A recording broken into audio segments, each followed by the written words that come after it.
Chapter 7 of A Study in Scarlet by Sir Arthur Conan Doyle. Light in the Darkness. The intelligence with which Lestrade greeted us was so momentous and so unexpected that we were all three fairly dumbfounded.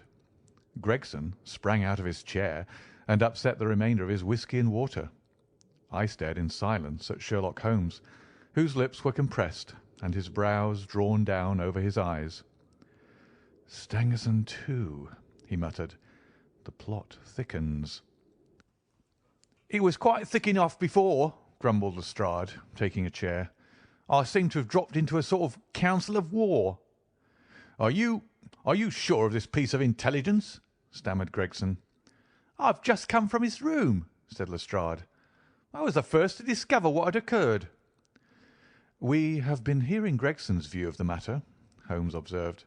"Would you mind letting us know what you have seen and done?" "I have no objection," Lestrade answered, seating himself.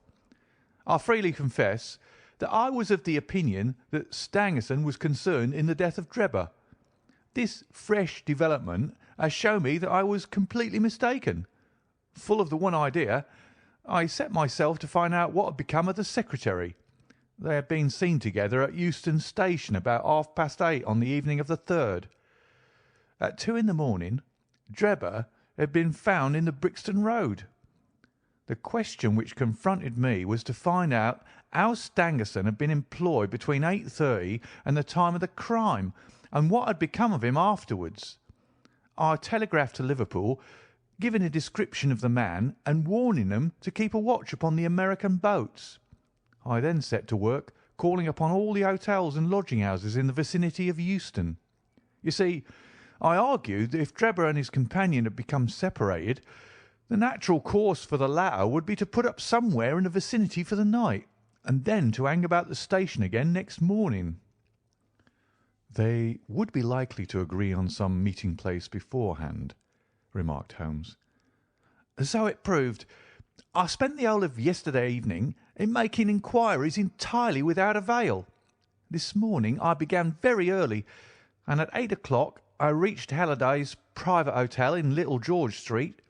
On my inquiry as to whether a Mr. Stangerson was living there, they at once answered me in the affirmative. 'No doubt you are the gentleman whom he was expecting,' they said. 'He has been waiting for a gentleman for 2 days.' 'Where is he now?' I asked. 'He's upstairs in bed. He wishes to be called at 9.' 'I will go up and see him at once,' I said. It seemed to me that my sudden appearance might shake his nerves and lead him to say something unguarded. The Boots volunteered to show me the room. It was on the second floor, and there was a small corridor leading up to it. The Boots pointed out the door to me and was about to go downstairs again when I saw something that made me feel sickish, in spite of my 20 years' experience. From under the door there curled a little red ribbon of blood, which had meandered across the passage and formed a little pool along the skirting at the other side. I gave a cry, which brought the Boots back. He nearly fainted when he saw it. The door was locked on the inside, but we put our shoulders to it and knocked it in. The window of the room was open, and beside the window, all huddled up, lay the body of a man in his nightdress. He was quite dead, and had been for some time, for his limbs were rigid and cold. When we turned him over, the Boots recognised him at once as being the same gentleman who had engaged the room under the name of Joseph Stangerson. The cause of death was a deep stab in the left side, which must have penetrated the heart. And now comes the strangest part of the affair. What do you suppose was above the murdered man?" I felt a creeping of the flesh and a presentiment of coming horror, even before Sherlock Holmes answered. "The word Rache written in letters of blood," he said. "That was it," said Lestrade in an awestruck voice, and we were all silent for a while. There was something so methodical and so incomprehensible about the deeds of this unknown assassin that it imparted a fresh ghastliness to his crimes. My nerves, which were steady enough on the field of battle, tingled as I thought of it. "The man was seen," said Lestrade. "A milk boy, passing on his way to the dairy, happened to walk down the lane which leads from the mews at the back of the hotel. He noticed that a ladder, which usually lay there, was raised against one of the windows of the second floor, which was wide open. After passing, he looked back and saw a man descend the ladder. He came down so quietly and openly that the boy imagined him to be some carpenter or joiner at work in the hotel. He took no particular notice of him, beyond thinking in his own mind that it was early for him to be at work. He has an impression that the man was tall, had a reddish face, and was dressed in a long brownish coat. He must have stayed in the room some little time after the murder, for we found blood-stained water in the basin, where he'd washed his hands, and marks on the sheets, where he deliberately wiped his knife." I glanced at Holmes on hearing the description of the murderer, which tallied so exactly with his own. There was, however, no trace of exultation or satisfaction upon his face. "Did you find nothing in the room which could furnish a clue to the murderer?" he asked. "Nothing. Stangerson had Drebber's purse in his pocket, but it seems that this was usual, as he did all the paying. There was 80-odd pounds in it, but nothing had been taken. Whatever the motives of these extraordinary crimes, robbery is certainly not one of them. There were no papers or memoranda in the murdered man's pocket, except a single telegram dated from Cleveland about a month ago, and containing the words, 'J.H. is in Europe.' There was no name appended to the message." "And there was nothing else?" Holmes asked. "Nothing of importance. The man's novel, with which he had read himself to sleep, was lying upon the bed, and his pipe was on a chair beside him. There was a glass of water on the table, and on the window-sill a small chip ointment box containing a couple of pills." Sherlock Holmes sprang from his chair with an exclamation of delight.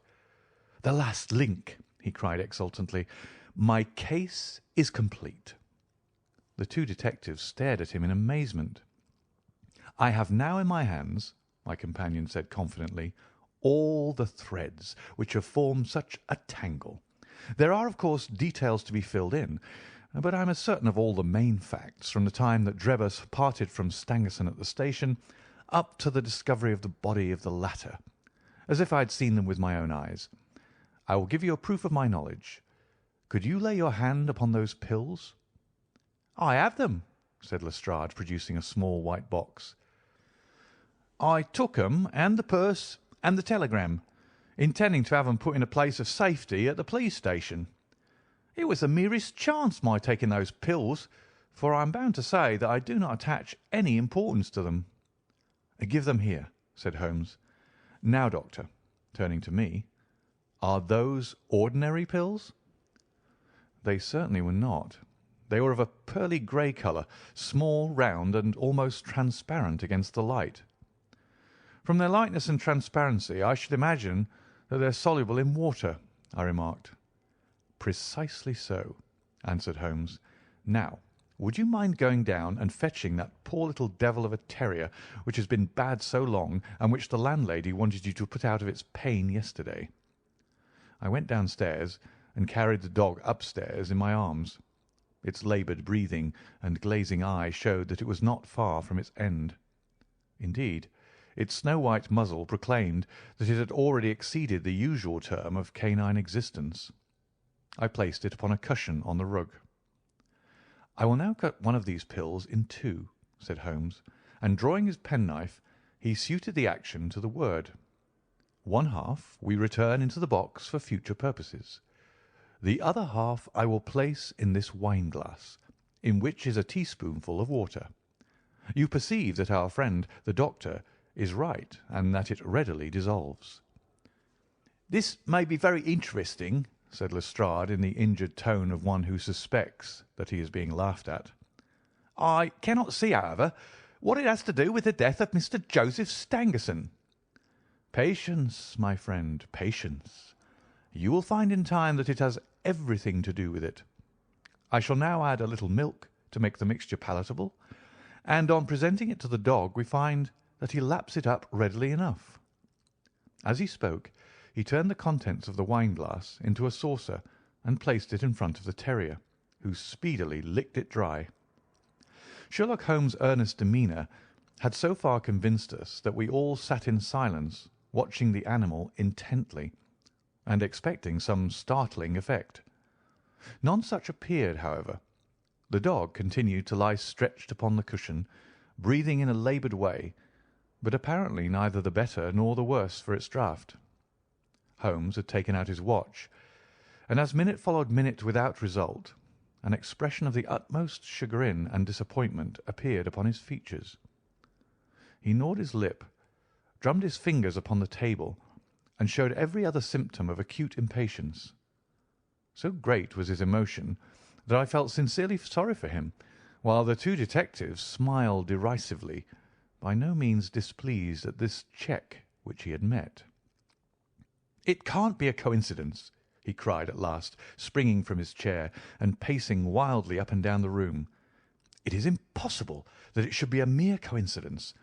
The very pills which I suspected in the case of Drebber are actually found after the death of Stangerson. And yet they are inert. What can it mean? Surely my whole chain of reasoning cannot have been false. It is impossible. And yet this wretched dog is none the worse. Ah, I have it! I have it!" With a perfect shriek of delight, he rushed to the box, cut the other pill in two, dissolved it, added milk, and presented it to the terrier. The unfortunate creature's tongue seemed hardly to have been moistened in it before it gave a convulsive shiver in every limb, and lay as rigid and lifeless as if it had been struck by lightning. Sherlock Holmes drew a long breath and wiped the perspiration from his forehead. "I should have more faith," he said. "I ought to know by this time that when a fact appears to be opposed to a long train of deductions, it invariably proves to be capable of bearing some other interpretation. Of the two pills in that box, one was of the most deadly poison, and the other was entirely harmless. I ought to have known that before I ever saw the box at all."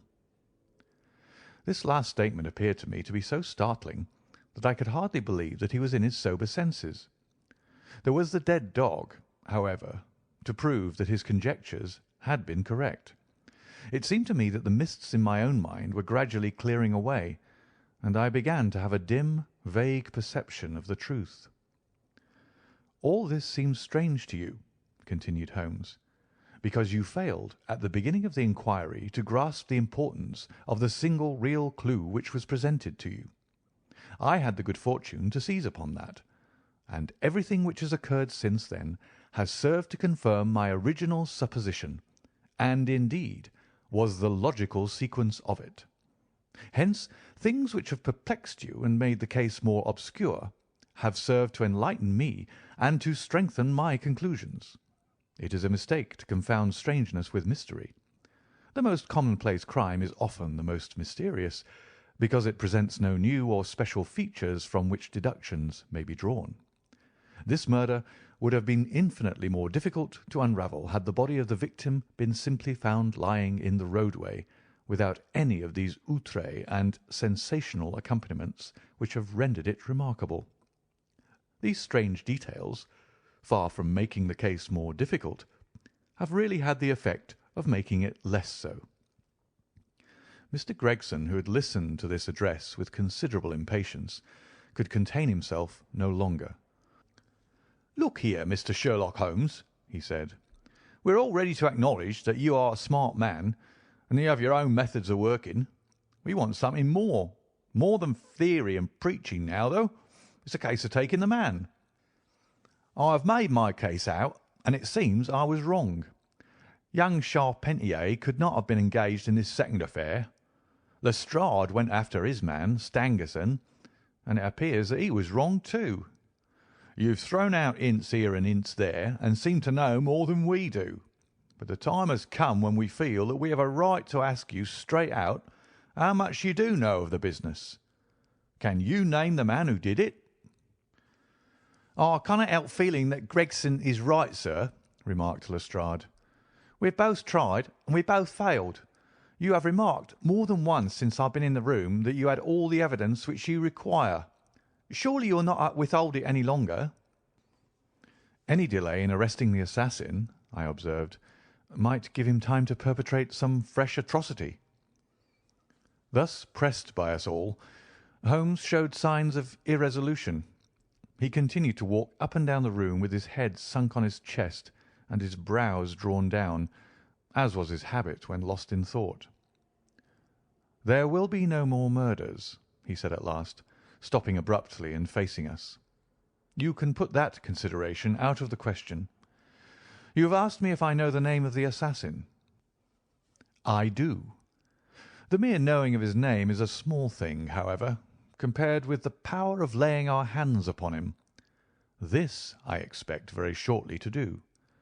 I have good hopes of managing it through my own arrangements. But it is a thing which needs delicate handling, for we have a shrewd and desperate man to deal with, who is supported, as I have had occasion to prove, by another who is as clever as himself. As long as this man has no idea that anyone can have a clue, there is some chance of securing him.